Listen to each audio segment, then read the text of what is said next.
Samuel Washington walked slowly down the busy street.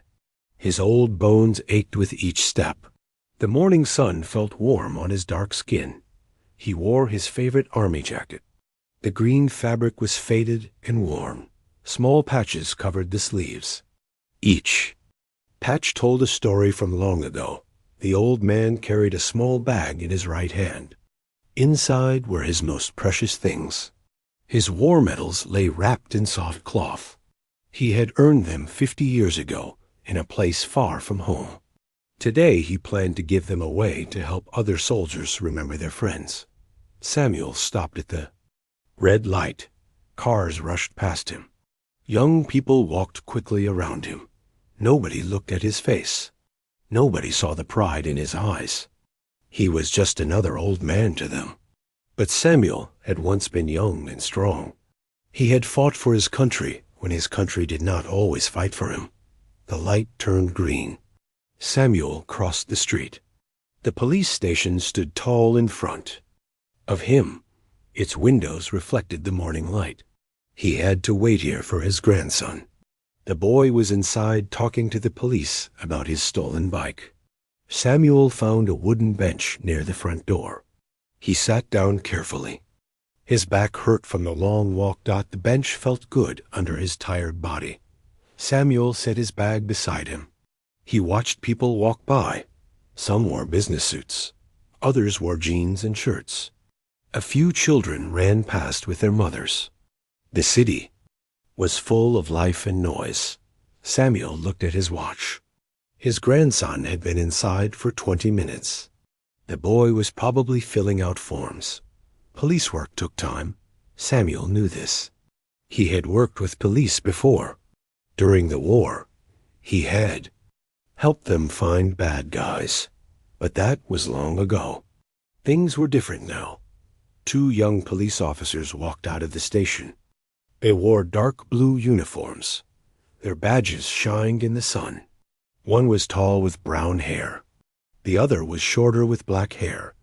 Both looked serious. They walked towards Samuel. The tall officer stopped in front of the bench. He looked down at Samuel. His eyes were cold. "What are you doing here, old man?" he asked. Samuel looked up slowly. "I am waiting for my grandson," he said. His voice was quiet and polite. "He is inside talking to your friends about his bike." The short officer moved closer. "What's in the bag?" he asked. He pointed at Samuel's small bag. "My army things," Samuel said. "I am taking them to the Veterans Center. They want to put them in their museum." The tall officer laughed. It was not a nice laugh. "Army things?" "Right. Let me guess. You were a war hero?" Samuel nodded. "I served in Vietnam. 3 tours. I have my papers if you want to see them." The short officer rolled his eyes. "Sure you did, Grandpa. And I'm the president." He looked at his partner. These old guys always lie about being soldiers. They think it makes them special. Samuel felt his face get hot. But he stayed calm. He had dealt with people like this before. "I can show you my military card," he said. He reached into his jacket pocket. "Don't move," the tall officer shouted. "Keep your hands where I can see them." People walking by stopped to look. A woman with a baby stroller backed away. A man with a briefcase pulled out his phone. Samuel put his hands on his knees. He did not want trouble. "I was just getting my ID," Samuel explained. "You asked about my service." The short officer grabbed Samuel's bag. "We'll look at this first." He opened it roughly. The medals fell out onto the ground. The Purple Heart landed in the dirt. The Bronze Star rolled under the bench. "Look at this junk," the tall officer said. He picked up the Purple Heart. "Probably bought these at a pawn shop. Old faker." Samuel's heart broke a little. Those medals meant everything to him. They were proof of his courage, proof that he had fought for freedom, proof that he had been somebody important once. More police officers came outside. They saw the crowd gathering. They saw Samuel sitting on the bench with his hands visible. They saw the medals on the ground. But they did not see the truth. "What's the problem here?" asked a female officer. She was older than the other two. Her hair was gray at the sides. "Vagrant with fake medals," the tall officer said. "Claims he's a war hero. We're checking him out," Samuel tried to speak. "Ma'am, I have identification.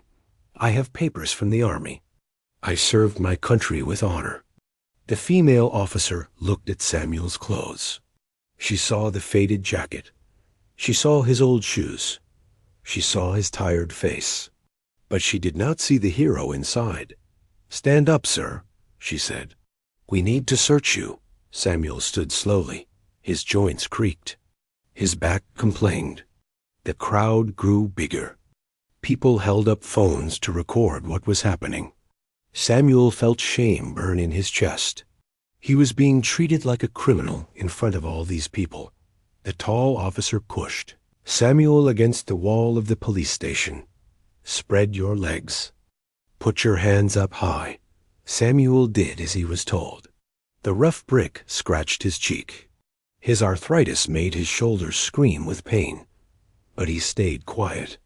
He had learned long ago that fighting back only made things worse for men who looked like him. "Check his pockets," the short officer said. "See if he's got anything else fake." They searched Samuel's jacket. They found his wallet. They found his veteran's card. They found letters from the army. But they did not believe any of it was real. "These could be fake too," the tall officer said. He held up Samuel's military ID. "You can buy anything online these days." Samuel closed his eyes. He thought about his friends who had died in the war. He thought about the young soldiers he had saved. He thought about the medals he had earned with his blood and sweat. None of that mattered to these officers. To them, he was just another old black man who did not belong. The crowd was getting angry. People shouted at the police. Cars slowed down to see what was happening. Samuel heard someone say they were calling the news. He felt embarrassed. This was not how he wanted to be remembered. But Samuel Washington had survived worse than this. He had survived war. He had survived prejudice. He had survived losing his wife and most of his friends.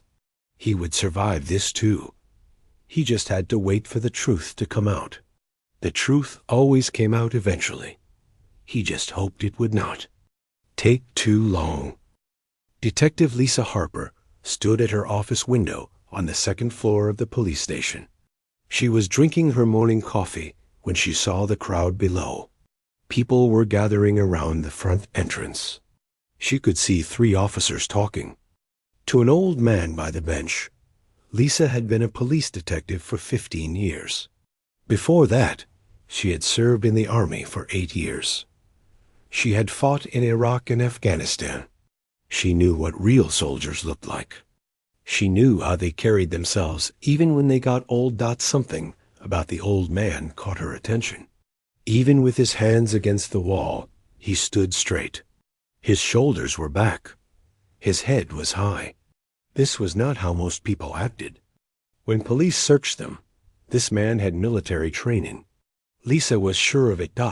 She put down her coffee cup and grabbed her jacket. Something was wrong down there. Her fellow officers were making a mistake. Lisa could feel it in her bones. She ran down the stairs 2 at a time. Her heart was beating fast. The crowd outside was getting louder. People were shouting at the officers.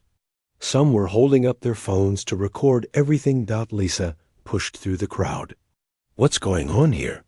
she asked. The tall officer, Jake Martinez, looked relieved to see her. "Detective Harper, we've got a vagrant here with fake medals.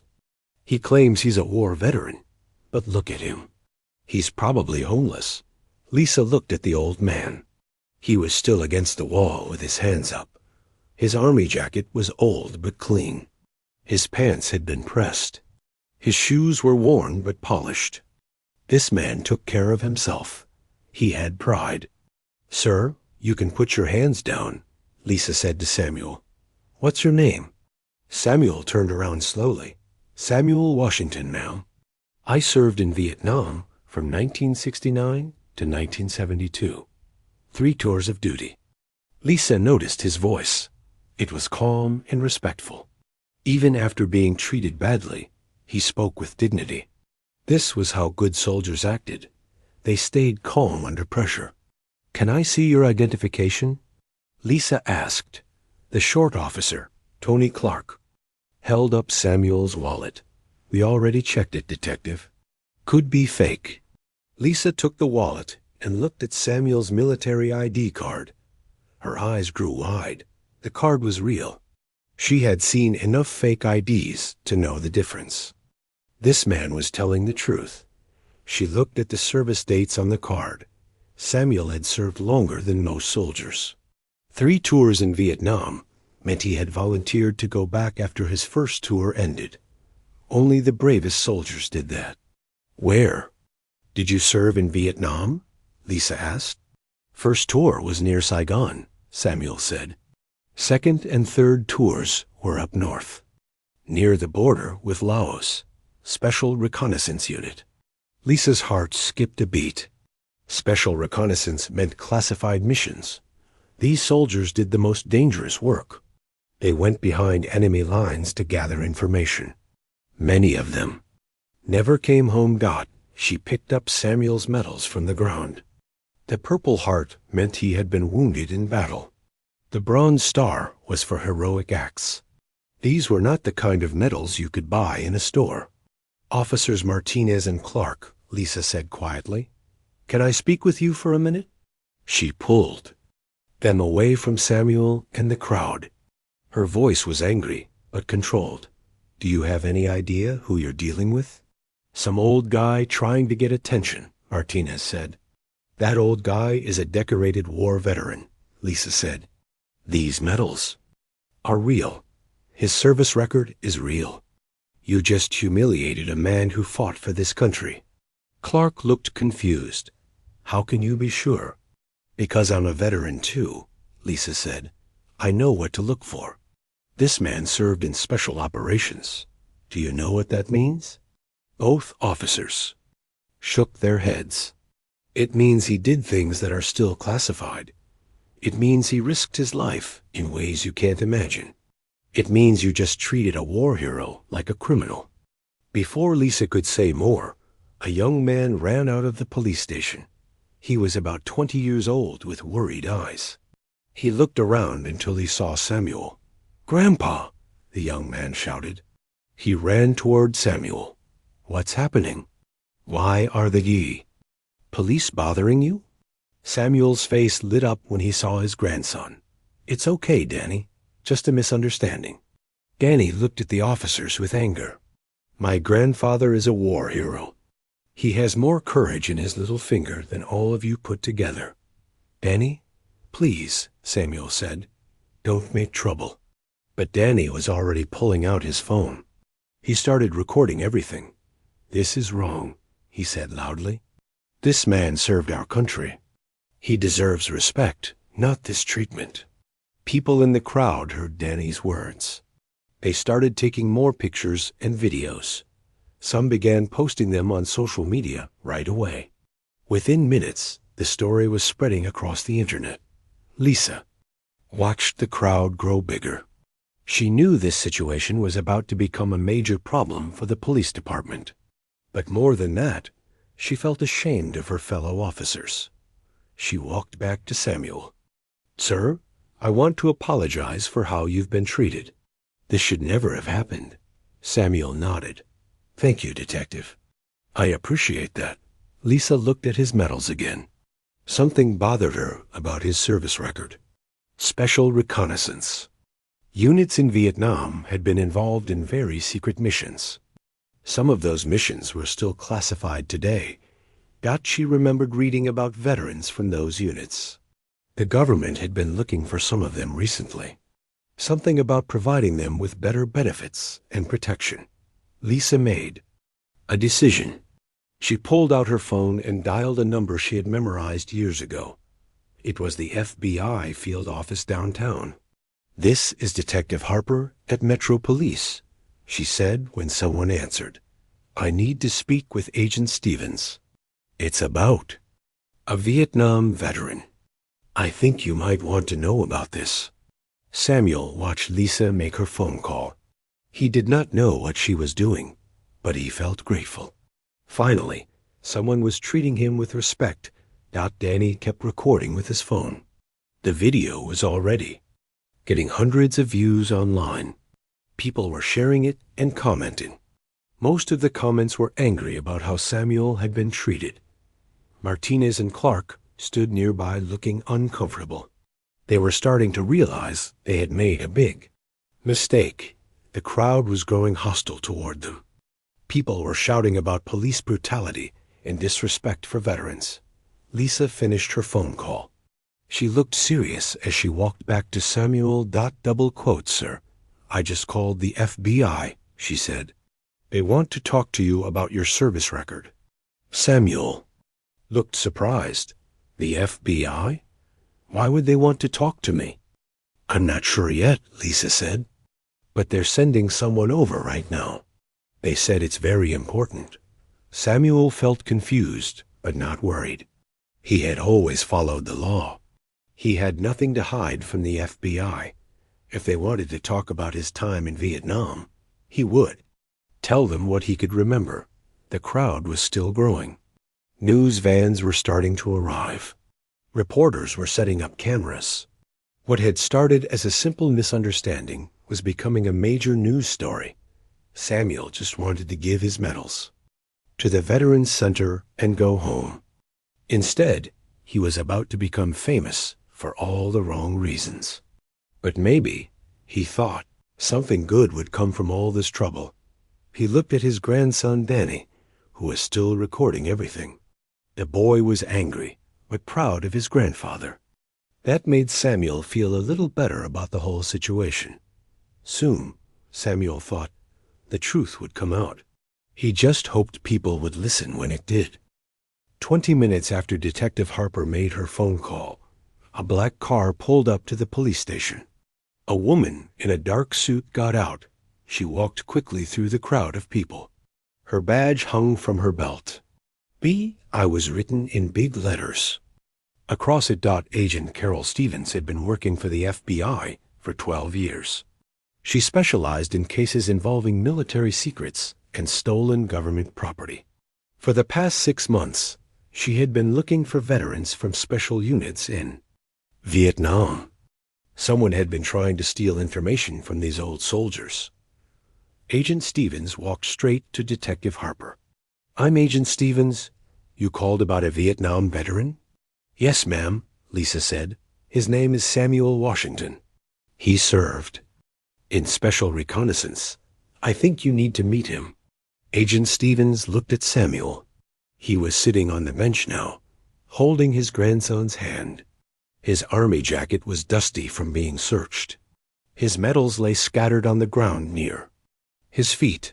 "Mr. Washington," Agent Stevens said. She walked over and showed him her badge.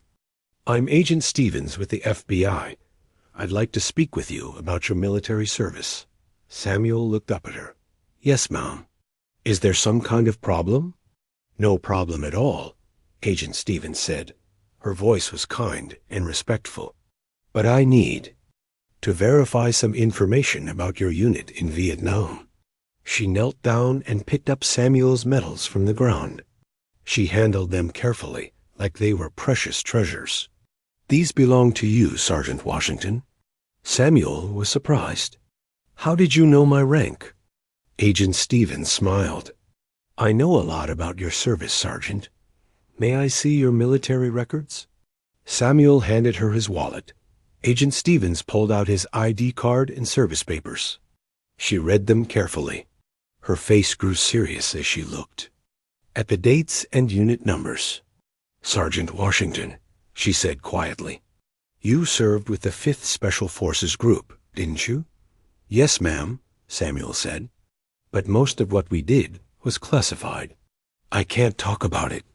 Agent Stevens nodded. "I understand.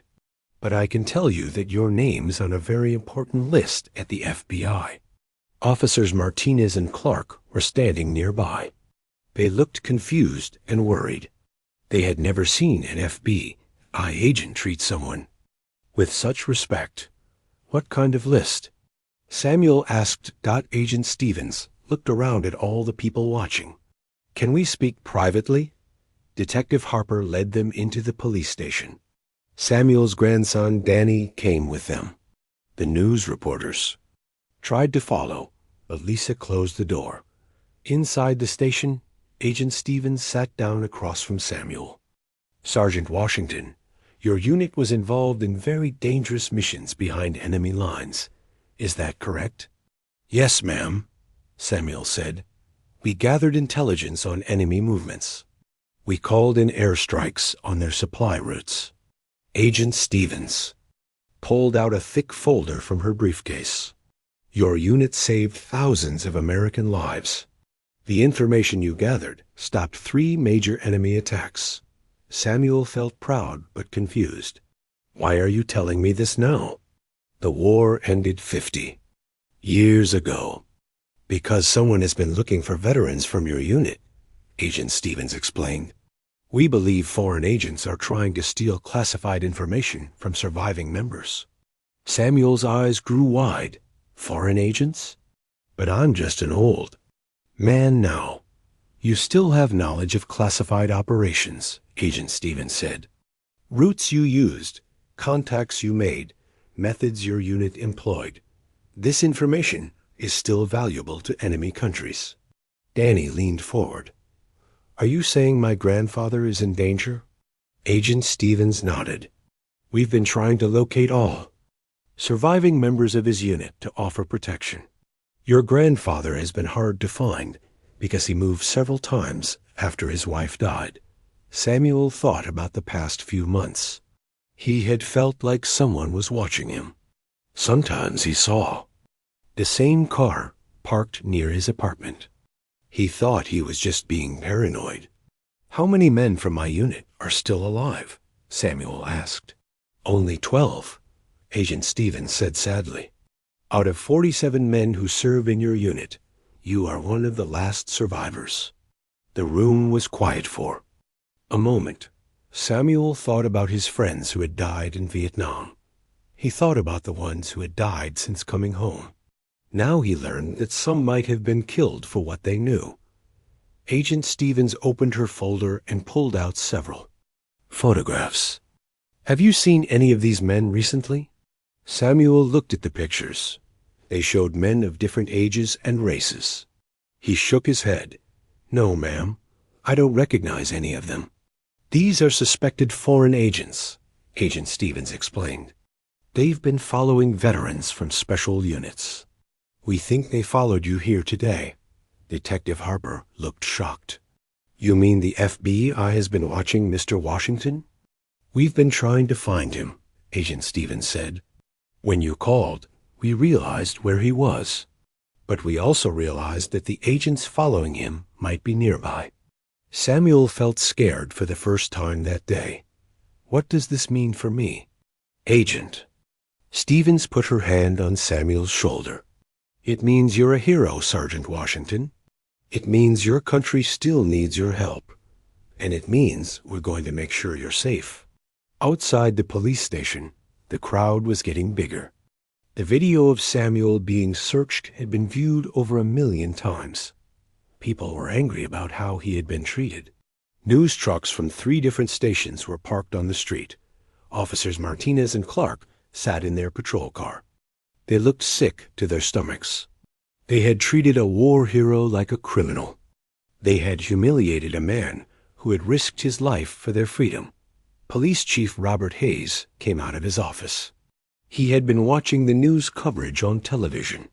His phone had been ringing all morning with angry calls from the mayor and city council. Martinez, Clark, the chief called. Get in my office right now. The 2 officers walked slowly into the chief's office. They knew their careers were probably over. Meanwhile, Agent Stevens was making more phone calls. She called other FBI agents to come and help protect Samuel. She called her boss to report that they had found another veteran from the special unit. "How did you know to look for me?" Samuel asked while they waited. Agent Stevens smiled. "A few months ago, we found your old Army buddy, Frank Johnson. He's living in Florida now. He told us about Sergeant Samuel Washington, who saved his life 3 times in Vietnam." Samuel's eyes filled with tears. "Frank is alive? I thought he died in that last battle." "He made it out," Agent Stevens said. "He's been looking for you too. He wants to thank you for pulling him out of that burning helicopter." Samuel wiped his eyes. "We were just doing our job." "No, Sergeant," Agent Stevens said. "You were doing much more than that. You were being heroes." Outside, more FBI agents were arriving. They were setting up a secure area around the police station. Samuel Washington had started the day planning to donate his medals. Now he found out he was still serving his country just by staying alive. Old Soldier sat up straighter in his chair. For the first time in years, Samuel felt important again. He felt like the hero he had been 50 years ago in the jungles of Vietnam. Agent Stevens opened a second folder filled with old military documents. The papers were yellow with age. Some had red stamps that said, "Top Secret," across the top. She spread them out on the table in front of Samuel. "Sergeant Washington," she said, "it's time you learned the full truth about what you did in Vietnam." Samuel looked at the papers. He recognized some of them, but others were new to him. "I thought all of this was still classified." "Some of it was declassified last year," Agent Stevens explained. "The government decided that people should know about heroes like you." She pointed to a map of Vietnam. Red marks showed where Samuel's unit had operated. "Your team discovered the Ho Chi Minh Trail extension that the enemy was building. Do you remember that mission?" Samuel nodded slowly. "We were lost for 3 days. Frank got shot in the leg. We found that big road they were building through the jungle. That road would have allowed enemy troops to attack American bases," Agent Stevens said. "Your report led to bombing raids that destroyed the entire project. You saved thousands of American lives." Danny squeezed his grandfather's hand. He had never heard these stories before. Samuel had always said he just did regular Army work in Vietnam. Agent Stevens turned to another document. "This is your Silver Star citation. It was classified for 50 years, but now I can read it to you." She cleared her throat and began reading. "For conspicuous gallantry and intrepidity in action against an armed enemy, Sergeant Samuel Washington voluntarily led a rescue mission to save 12 American prisoners of war.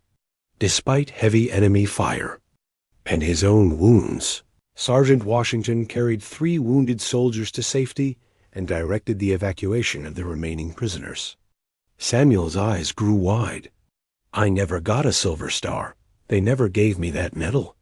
"Because the mission was classified," Agent Stevens explained. "The government couldn't give you the medal without revealing the secret operation. But you earned it, Sergeant. You earned it 50 years ago." She reached into her briefcase and pulled out a small blue box.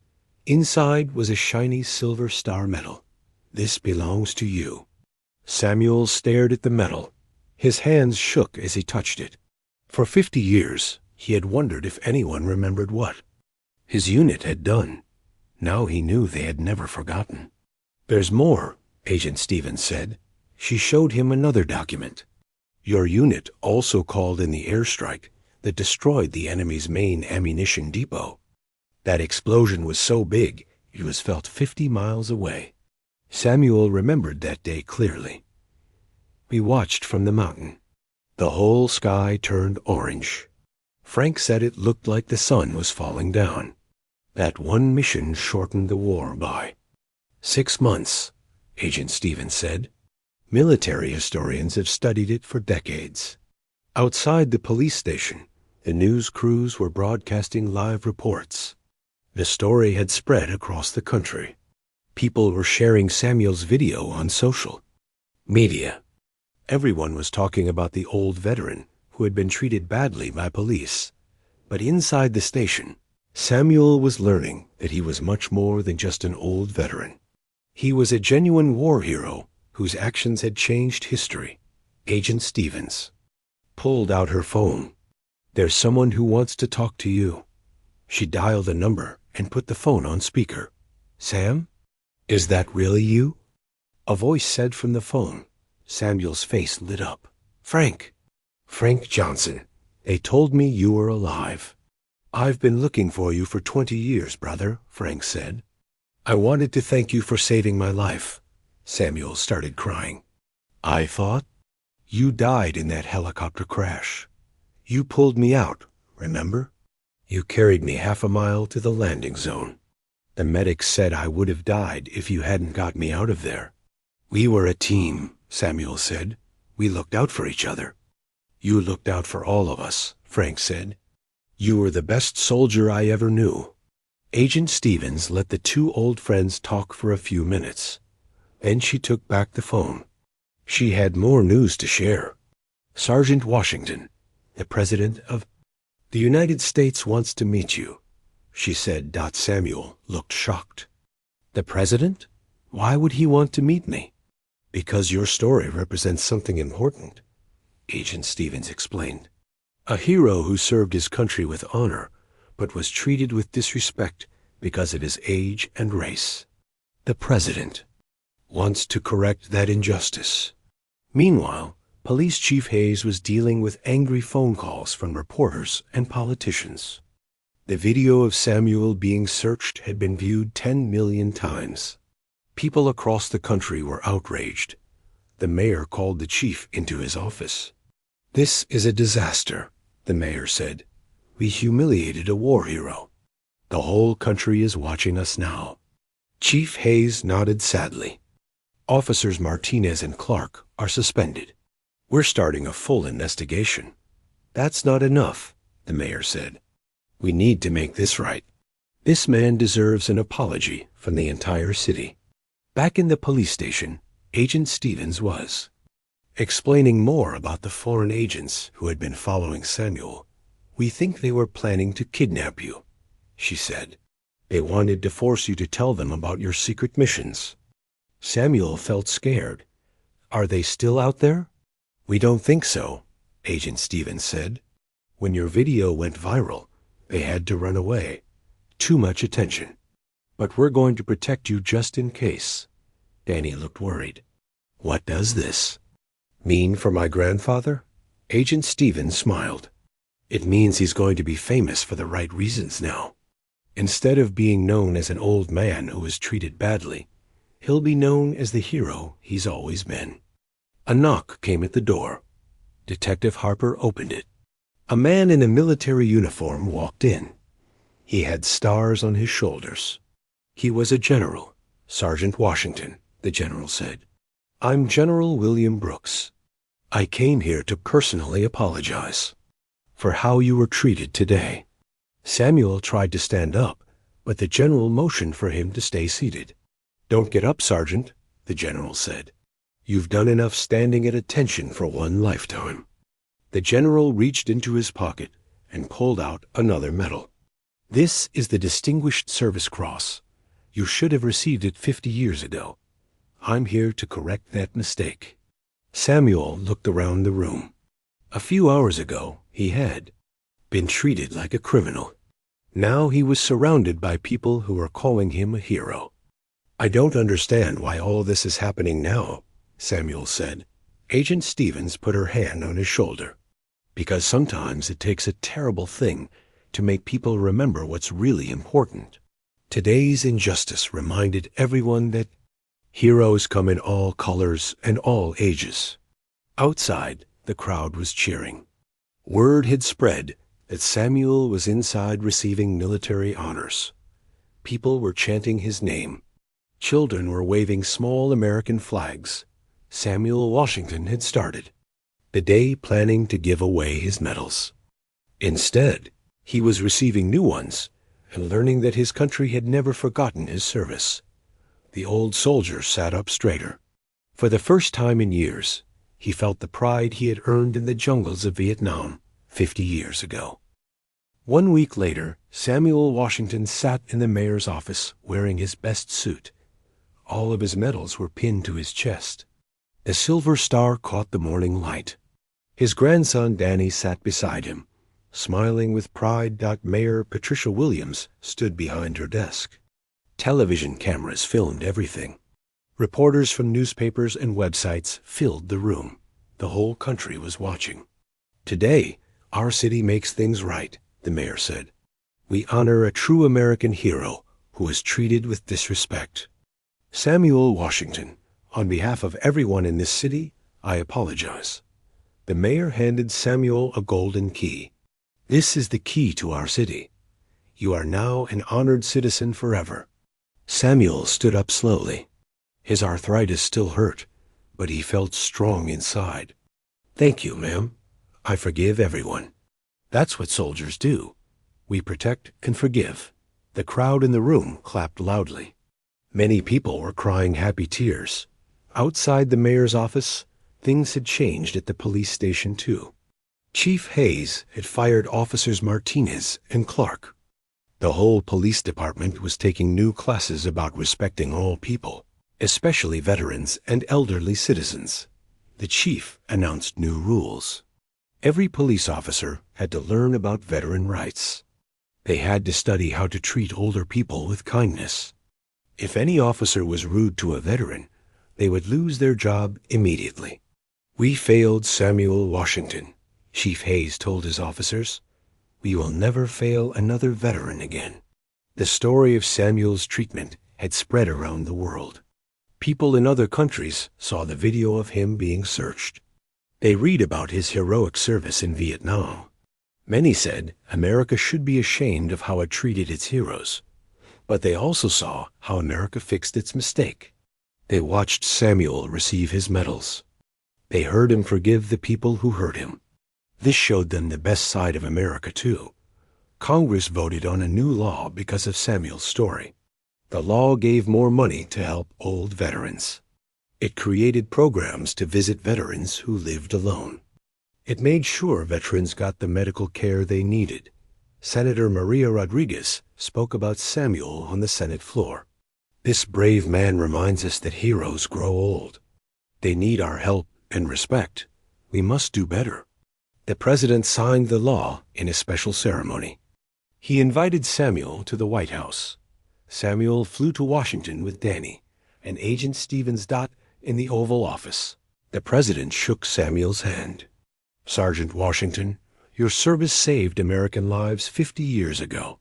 Your dignity today saved America's honor." Samuel met other veterans at the White House. Some had served in Iraq and Afghanistan. Some had fought in Korea. All of them thanked Samuel for standing strong when people treated him badly. "You showed the world what a real soldier looks like," one young veteran said. "You kept your honor even when others lost theirs." Back home, Samuel's life had changed completely. The Veterans Center built a special room to display his story. Children came to hear him speak about courage and forgiveness at the local high school. Samuel told students about his time in Vietnam. He talked about being scared but doing his job anyway. He explained how soldiers from different backgrounds worked together. "We were black, white, Hispanic, and Asian," Samuel said. "In the jungle, we were just Americans. We protected each other because that's what Americans do." One student asked, "How did you forgive the police officers who were mean to you?" Samuel smiled. "Anger hurts the person who carries it. Forgiveness sets you free. Those officers made a mistake, but they're still Americans. We all make mistakes." The police officers, Martinez and Clark, had lost their jobs but learned important lessons. They started working for a non-profit organization that helped homeless veterans. Every day they tried to make up for their mistake. Martinez visited Samuel one afternoon. He looked nervous and ashamed.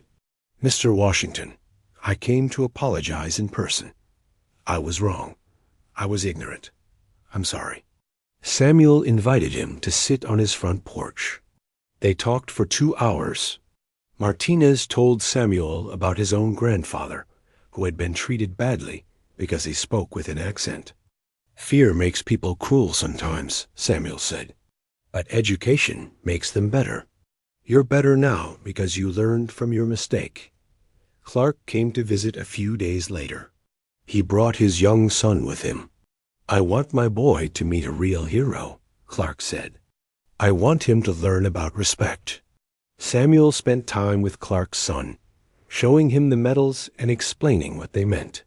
The boy listened with wide eyes as Samuel told stories about friendship and bravery.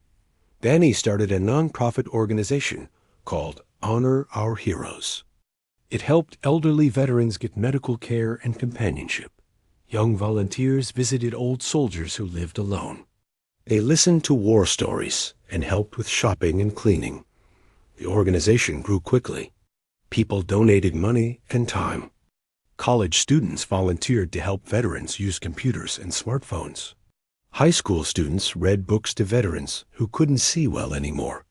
"My grandfather's story taught me that every old person has a story worth hearing," Danny told reporters.